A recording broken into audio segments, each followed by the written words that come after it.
भाजपा ने ईडीएमसी के अंदर जिस तरीके से जो कूड़ा उठाने की एक योजना जो मेट्रो कंपनी को दी, घर घर से कूड़ा उठाने की योजना,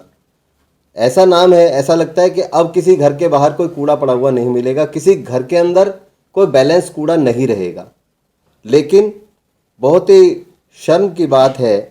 कि वो हो नहीं पा रहा है। मैं आपको सबसे पहले अवगत कराना चाहता हूँ एमसीडी के उन संसाधनों के बारे में जो एमसीडी के पास तमाम मशीनरी उपलब्ध होने के बावजूद, तमाम कर्मचारी उपलब्ध होने के बावजूद, ढलाव बने होने के बावजूद भारतीय जनता पार्टी ने ये कूड़ा उठाने का काम एक निजी कंपनी को, मुझे ऐसा लगता है कि अपने किसी लाभ के वजह से जो है उसको ये दे दिया। मैं आपको बताना चाहता हूँ एमसीडी के अंदर 365, ईडीएमसी के अंदर 365 auto tipper, 752 rickshaw, 132 truck, 25 JCB loader, 878 hand cart, 180 battery rickshaw और 6 जेटिंग मशीन, ये तमाम साधन एमसीडी के पास उपलब्ध हैं। और इस उपलब्ध साधनों के बावजूद एमसीडी ने आज ये कूड़ा उठाने का काम एक निजी कंपनी को दे दिया है। इन सारे ऑटो टिपर जो कि बाकायदा एमसीडी ने से डिटेल हमने ली थी और इन्हीं के कागज़ों में ये दर्शाता है कि पूर्वी दिल्ली के नगर निगम के अंदर में जो ऑटो टिपर चल रहे थे उनके अंदर 2019 और 2020 का जो एक साल का पूरा खर्च है वो 41.52 करोड़ रुपए है। 41 करोड़ रुपए में 302 टिपर से कूड़ा उठाने का काम चल रहा था और ये जो तमाम संसाधन चल रहे थे जिनसे हम कूड़े को उठा करके ढलाव से और लैंडफिल साइट तक ले जाते हैं,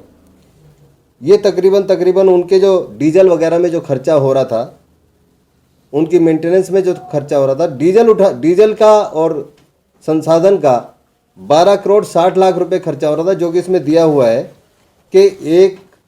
1,50,000 लीटर डीजल की खपत प्रति माह हो रही थी। तो 1,50,000 लीटर डीजल के हिसाब से लगाएं तो 12 करोड़ 60 लाख रुपए साल का बैठता है।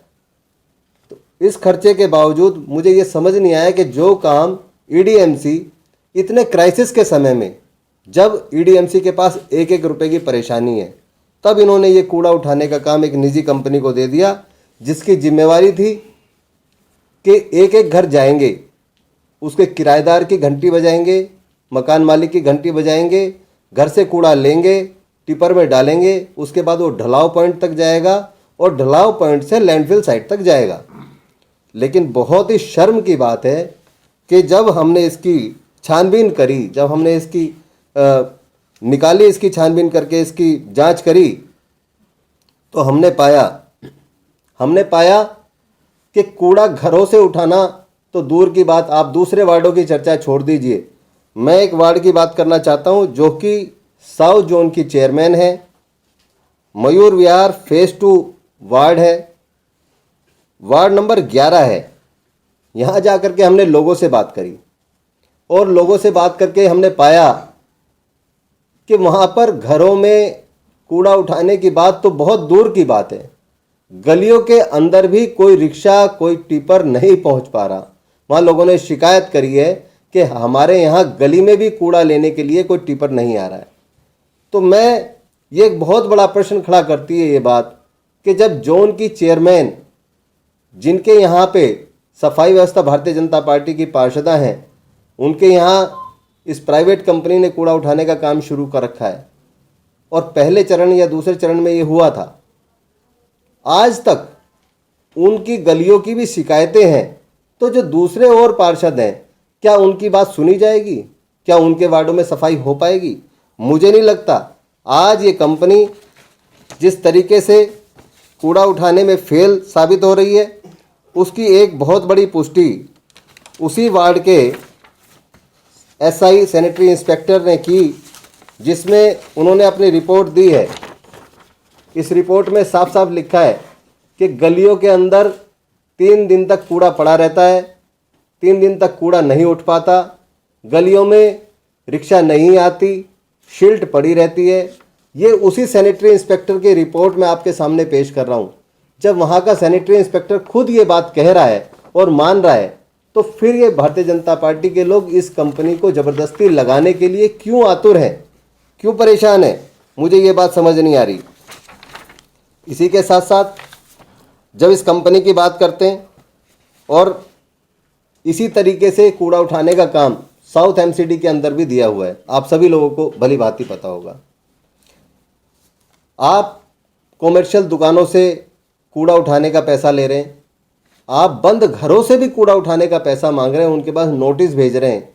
वहाँ से हमारे पास एक रिपोर्ट आई है जहाँ लोगों ने शिकायत करी है, साउथ एमसीडी के हमारे एलओपी से बात हुई है।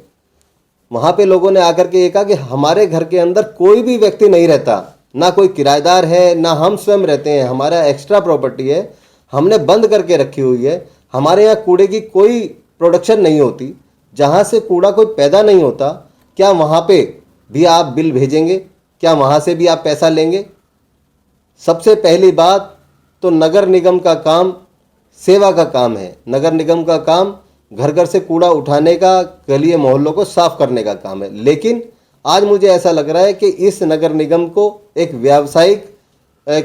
बना दिया गया, एक व्यावसायिक उपक्रम बना दिया गया जिसका काम सेवा का था। भाजपा जगह जगह, चाहे वो दुकानदार हों,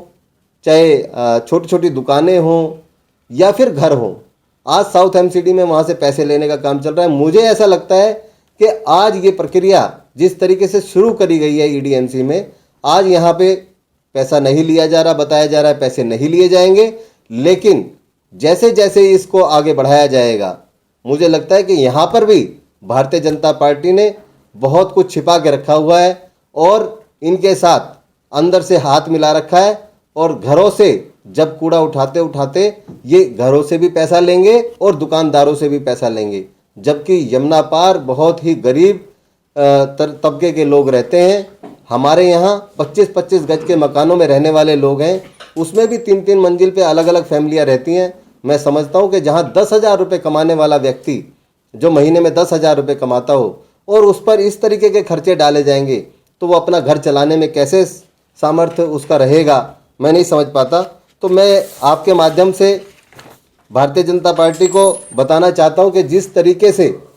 वो लूट का काम चला रहे हैं, जिस तरीके से वो कंपनियों के साथ मिलकर के आम जनता को लूटने का काम कर रहे हैं, जिस तरीके से वो इन प्राइवेट कंपनियों को सारे कामों को देने का काम कर रहे हैं, धीरे धीरे करके एक एक काम निजी कंपनी के हाथों में सौंपा जा रहा है। मैं इसका घोर विरोध करता हूं, मैं इसकी निंदा करता हूं